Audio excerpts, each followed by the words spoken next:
Hello students, good morning all of you.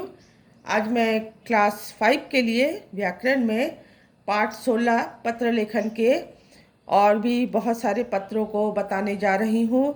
इससे पहले हम लोगों ने कुछ औपचारिक पत्र के बारे में पढ़ा, उसके बारे में विस्तार से जाना कि औपचारिक पत्र क्या होते हैं और किस स्थान पर किस तरह के पत्रों को लिखा जाना चाहिए।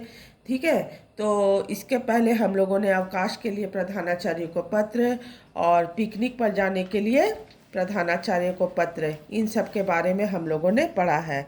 आज हम लोग यहाँ फिर एक और औपचारिक पत्र के बारे में पढ़ने जा रहे हैं कि कक्षा में खराब पंखा ठीक कराने हेतु प्रधानाचार्य को पत्र। आप जिस कक्षा में पढ़ते हैं उस कक्षा का जो पंखा है वो खराब हो गया है और इसके लिए आप अपने प्रधानाचार्य को पत्र लिख रहे हैं। तो कक्षा में खराब पंखा को ठीक कराने के लिए आप जो क्लास के जो मॉनिटर है, कक्षा के जो मॉनिटर हैं, वो अपने प्रधानाचार्य को पत्र लिख रहा है। तो शुरुआत हमको फिर से वैसे ही करनी है। सेवा में प्रधानाचार्य अपने विद्यालय का नाम देना है, अपने स्थान का नाम देना है। विषय आपको लिखना जरूरी है। इससे पहले के पत्रों में भी मैं बताई हूँ कि विषय आपको लिखना बहुत ज़रूरी होता है। औपचारिक पत्र जो लिखा जाता है उसमें विषय देना ज़रूरी होता है। तो इसमें विषय क्या दिया गया है? कक्षा में खराब पंखा ठीक कराने के संबंध में। तो यहाँ हम लोगों ने पढ़ा था कि खराब पंखा ठीक कराने के लिए प्रधानाचार्य को पत्र लिखा जा रहा है। तो विषय वही होगा, कक्षा में खराब पंखा ठीक कराने के संबंध में। ठीक है, इसके बाद फिर आपको शुरू करना है। आप यहाँ आदरणीय महोदय भी लिख सकते हैं और महोदय भी लिख सकते हैं। सविनय निवेदन है कि हमारी कक्षा का एक पंखा 10 दिनों से खराब है। ठीक है, आप अपने प्रधानाचार्य को पत्र लिखकर बता रहे हैं कि आपकी कक्षा का एक पंखा जो है वो पिछले 10 दिनों से खराब है, जिसके कारण हम छात्रों को कक्षा में बैठने व पढ़ने में काफ़ी परेशानी हो रही है। आप कक्षा के जो मॉनिटर हैं वो आप प्रधानाचार्य को जो पत्र लिख रहे हैं उस पत्र में आप यह लिखकर बता रहे हैं कि आपकी कक्षा का एक पंखा जो है पिछले 10 दिनों से खराब है, जिसके कारण क्या हो रहा है, छात्रों को कक्षा में बैठने और पढ़ने में काफ़ी परेशानी हो रही है, काफ़ी दिक्कत आ रही है। क्यों दिक्कत आ रही है, क्यों परेशानी हो रही है? अत्यधिक गर्मी पड़ने से कई छात्र बीमार हो चुके हैं। गर्मी बहुत अधिक है, जिसके कारण क्या हो रहा है कि बहुत सारे छात्र जो हैं बीमार पड़ गए हैं।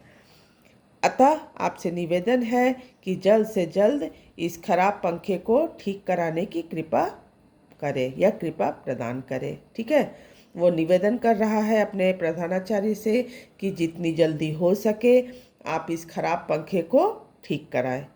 आपका आज्ञाकारी शिष्य। अब पत्र का अंत किया जा रहा है, तो अगर कोई लड़का है मॉनिटर तो शिष्य लिखेगा, अगर लड़की है तो शिष्या लिखेगी। ठीक है, आपका आज्ञाकारी शिष्य, अपना नाम देना है और आपको यहाँ पर लिख देना है कि आप कक्षा के मॉनिटर हैं।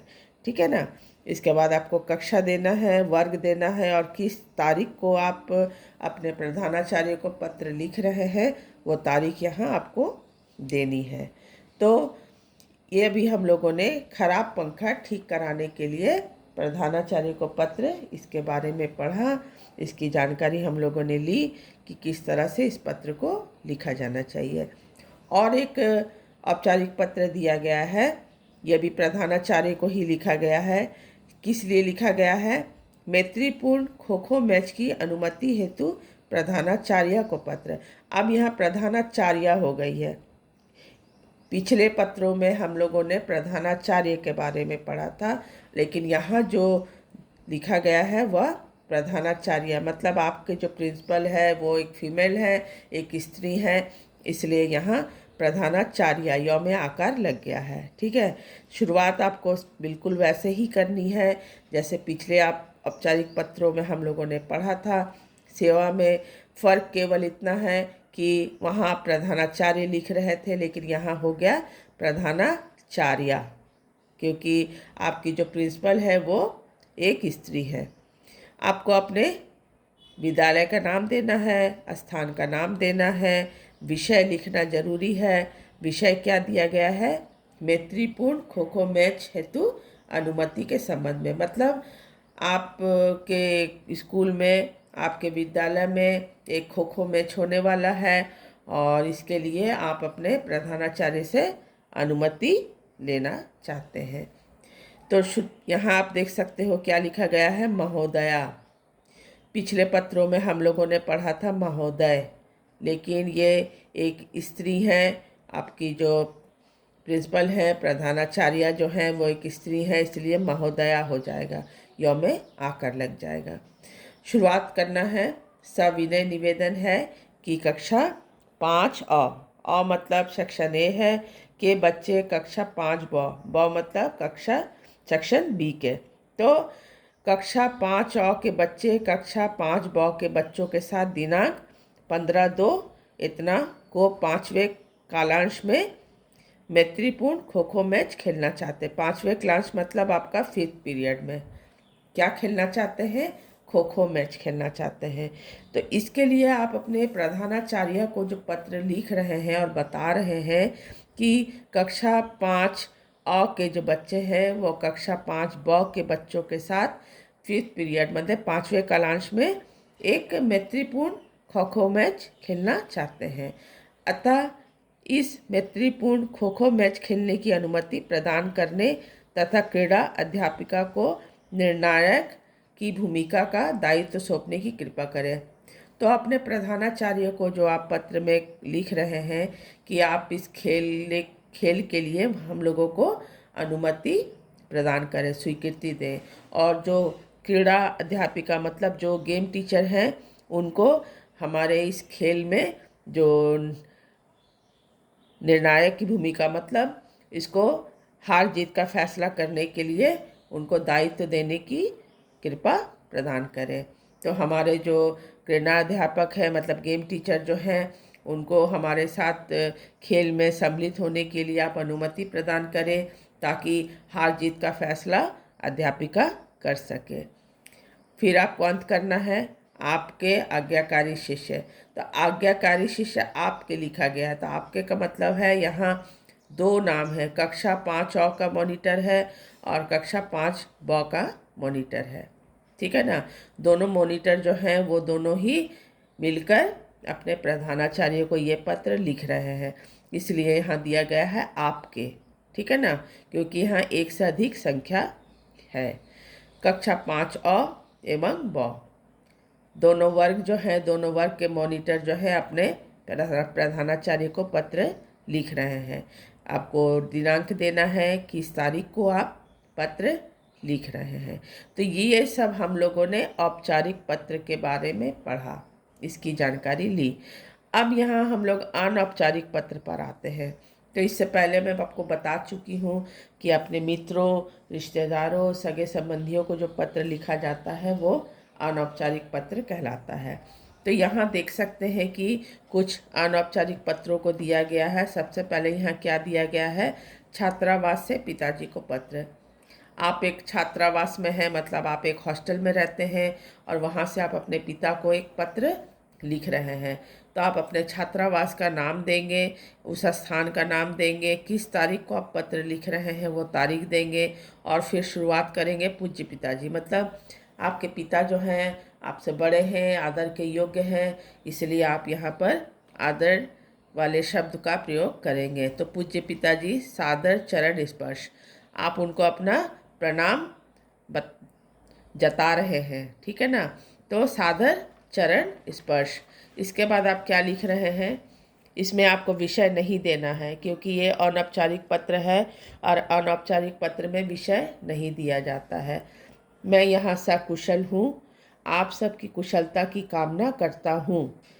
आपका पत्र मुझे कल प्राप्त हुआ, ठीक है, जिसे पढ़कर हार्दिक प्रसन्नता हुई। पुत्र जो है अपने पिता को पत्र लिखकर बता रहा है कि मैं यहाँ सकुशल हूँ, मतलब मैं यहाँ बहुत अच्छे से हूँ और यही कामना मैं आप लोगों के लिए भी करता हूँ कि आपकी कुशलता की कामना करता हूँ। आपका पत्र मुझे कल प्राप्त हुआ। पिता ने भी अपने पुत्र को पत्र लिखा था। जो पुत्र जो है अपने पिता को बता रहा है कि आपके द्वारा लिखा गया पत्र मुझे कल ही मिला, जिसे पढ़कर क्या हुई, हार्दिक प्रसन्नता हुई। आपका पत्र पढ़कर मुझे बहुत खुशी मिला, मुझे बहुत हार्दिक प्रसन्नता हुई है। मतलब मैं बहुत दिल से मैं बहुत खुश हूँ। मैं जानता हूँ कि आपको मुझसे बड़ी आशाएं हैं। पुत्र जो है अपने पिता से कह रहा है कि मुझे पता है कि आपको मुझसे बहुत उम्मीद है, बहुत आशाएं हैं। मैं आपकी आशाओं को पूरा करने हेतु पूर्ण प्रयत्न कर रहा हूँ। पुत्र जो है अपने पिता को कह रहा है कि आप जो मुझसे आशा करते हैं, उन आशाओं को पूरा करने के लिए मैं पूरी कोशिश कर रहा हूँ। अर्धवार्षिक परीक्षा में कक्षा में मेरा प्रथम स्थान था। अर्धवार्षिक परीक्षा का मतलब होता है हाफ ईयरली एग्ज़ाम, ठीक है। तो अर्धवार्षिक परीक्षा में कक्षा में जो पुत्र है उसका प्रथम स्थान था, मतलब पहला स्थान था, ठीक है ना। आपके आशीर्वाद से कुशल अध्यापकों का मार्गदर्शन मुझे मिल रहा है। तो पुत्र जो है अपने पिता को पत्र में लिखकर बता रहा है कि मैं जिस विद्यालय में यहाँ हूँ, मैं जिस विद्यालय में पढ़ रहा हूँ, वहाँ के जो अध्यापक है उनका पूरा सहयोग मुझे मिल रहा है, ठीक है ना। मुझे किसी बात की कोई परेशानी नहीं है। पुत्र जो है वो अपने पिता को कह रहा है कि मुझे किसी बात की कोई परेशानी नहीं है, तो आप बिल्कुल भी चिंता ना करें। मैं यहाँ सकुशल हूँ और मैं अपनी पढ़ाई पर अपना पूरा ध्यान दिया हूँ। मैं बहुत मेहनत कर रहा हूँ। अर्धवार्षिक परीक्षा में मेरा प्रथम स्थान था। इस विद्यालय के जो अध्यापक हैं उनका पूरा सहयोग मुझे मिल रहा है, तो मुझे किसी भी तरह की कोई परेशानी नहीं है, ठीक है ना। अब पत्र का अंत किया जा रहा है, तो माता जी को प्रणाम तथा शिवांगी को आशीर्वाद। शिवांगी जो है वो छोटी बहन है और उसकी आशीर्वाद दे रहा है, और माता जी जो बड़ी हैं उनको प्रणाम कह रहा है। आपका पुत्र विराट सिंह, ठीक है। ये अनौपचारिक पत्र है जो एक पुत्र जो है अपने पिता को लिख रहा है। कहाँ से लिख रहा है?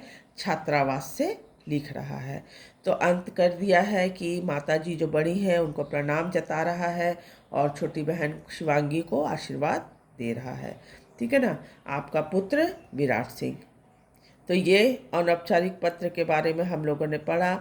और यहाँ पर एक और अनौपचारिक पत्र के बारे में पढ़ेंगे कि आप अपने मित्र को पत्र लिख रहे हैं, ठीक है। आप अपने मित्र को किस लिए पत्र लिख रहे हैं? क्योंकि पत्र लिखने का तो कोई उद्देश्य होना चाहिए। तो अपने नए विद्यालय के संबंध में, ठीक है, अपने नए विद्यालय के संबंध में आप अपने मित्र को पत्र लिख रहे हैं। आप अपने मित्र को पत्र लिखकर बता रहे हैं अपने इस नए विद्यालय के बारे में। तो यहाँ आप देख सकते हो पता दिया गया है, ठीक है ना। और यहाँ पर आपको तारीख दे दी गई है। अब अपने मित्र को आप शुरू करेंगे प्रिय विजय। आप अपने मित्र को लिख रहे हैं, इसलिए प्रिय विजय या मित्र विजय भी लिख सकते हैं। नमस्ते कह रहे हैं। तुम्हारा पत्र प्राप्त हुआ, जिसे पढ़कर हार्दिक प्रसन्नता हुई। तो ये आपको जो अपने मित्र को पत्र लिख रहे हैं, इसमें किस तरह की भाषा का प्रयोग किया गया है आप उस पर ध्यान देंगे।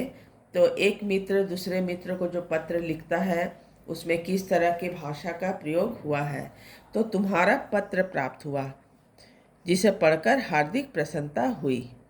मुझे पत्र लिखने में कुछ विलम्ब हुआ, क्योंकि मैं चाहता था कि मैं पहले अपने नए विद्यालय में प्रवेश ले लूं, फिर मैं तुम्हें पत्र लिखूं। तो एक मित्र जो है दूसरे मित्र को पत्र लिखकर अपने विद्यालय के बारे में बता रहा है कि मुझे पत्र लिखने में विलम्ब हुआ, मतलब कुछ देरी हो गई, क्योंकि मैं चाहता था कि पहले मैं अपने इस नए विद्यालय में प्रवेश ले लूँ, मैं नए विद्यालय में आ जाऊँ, इसके बाद मैं तुम्हें पत्र लिखूँगा। सौभाग्य से मुझे दयानंद विद्यालय में प्रवेश मिल गया है। मित्र जो है बता रहा है कि मुझे दयानंद विद्यालय में प्रवेश मिल गया है, मतलब दयानंद विद्यालय में मेरा एडमिशन हो गया है। विद्यालय का भव्य भवन, यहाँ का अनुशासन, अच्छा पुस्तकालय, अध्यापकों का मधुर व्यवहार आदि सभी चीज़ें आकर्षित करने वाली हैं। अपने पत्र में अपने विद्यालय के बारे में विस्तार से बता रहा है कि आपका जो नया विद्यालय है, दयानंद विद्यालय है, वहाँ क्या क्या है। तो विद्यालय भव्य भवन, मतलब विद्यालय जो है बहुत बड़ा है, ठीक है। यहाँ का जो अनुशासन है, जो डिसिप्लिन है, और यहाँ का जो पुस्तकालय है, जो लाइब्रेरी है, और यहाँ के जो अध्यापक हैं उनका व्यवहार, इन सब की बारे में आप अपने मित्र को बता रहे हैं कि बहुत आकर्षित करने वाली है। इसका मतलब क्या है कि आपके उस विद्यालय का ये सारी चीज़ें जो हैं बहुत अच्छी हैं, इसलिए आपको वो आकर्षित कर रही हैं। मुझे यहाँ बहुत अच्छा लग रहा है। आप बता रहे हो कि मुझे यहाँ बहुत अच्छा लग रहा है। चाचा जी, चाची जी को प्रणाम तथा अनुपम को प्यार। तुम्हारा भिन्न मित्र संतोष। तो ये आप अपने मित्र को पत्र लिख रहे हैं, और आपके जो बड़े हैं चाचा चाची उनको प्रणाम कह रहे हैं, और छोटे को प्यार कह रहे हैं। इसके बाद और एक पत्र आप अपने मित्र को लिख रहे हैं। क्या लिख रहे हैं? परीक्षा में प्रथम आने पर बधाई देते हुए पत्र, ठीक है।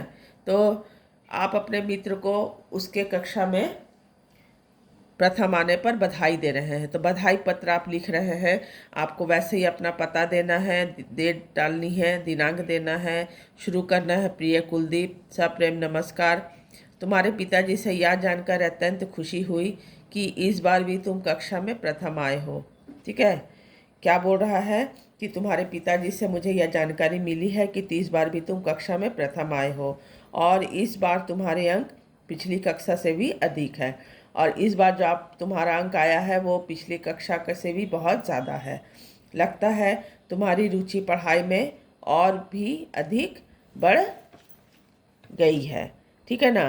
तो एक मित्र जो है दूसरे मित्र को बधाई दे रहा है क्योंकि उसका मित्र जो है वो कक्षा में प्रथम आया है, और उसके अंक जो है पिछले अंक से भी अधिक आए हैं।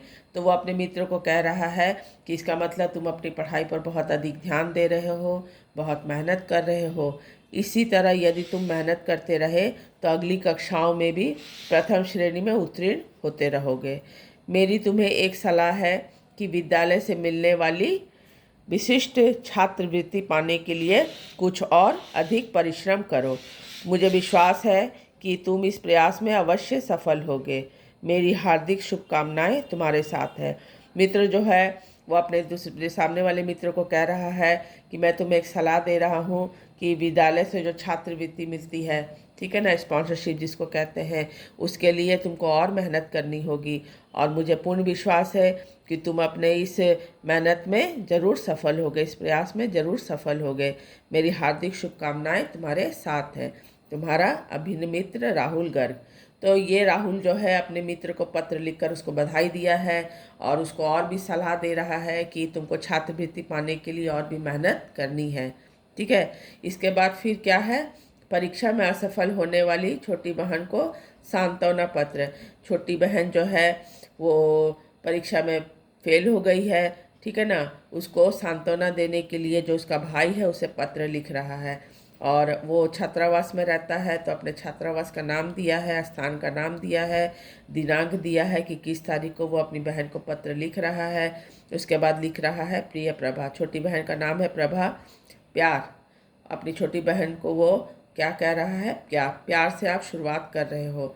तुम्हारा पत्र मिला, ठीक है। यह जानकर बहुत दुख हुआ कि तुम इस वर्ष परीक्षा में उत्तीर्ण नहीं हो पाई। प्रभा, इसमें निराश होने की कोई बात नहीं है। हम यह सभी जानते हैं कि पिछले 1 साल से तुम्हारा स्वास्थ्य ठीक नहीं चल रहा है। तो भाई जो है अपनी छोटी बहन को सांत्वना देते हुए पत्र को लिखा है कि इस वर्ष तुम परीक्षा में पास नहीं हो सकी, उत्तीर्ण नहीं हो सकी, तो इसमें तुमको निराश होने की कोई ज़रूरत नहीं है, क्योंकि सभी जानते हैं कि तुम्हारी तबीयत जो थी वो बिल्कुल ख़राब थी, तुम्हारा स्वास्थ्य ठीक नहीं चल रहा था। बार बार बुखार आता है और उसका कोई निदान नहीं हो पा रहा। तुम्हें बार बार बुखार आ रहा है और इसका इलाज सही ढंग से हो नहीं पा रहा है। ऐसे में पढ़ाई में ध्यान देना असंभव सा हो जाता है। तो तुमने अपनी तरफ से पूरा प्रयास किया है, इसमें तुम्हारा कोई दोष नहीं है। अनुत्तीर्ण होने के कारण दुखी ना होना।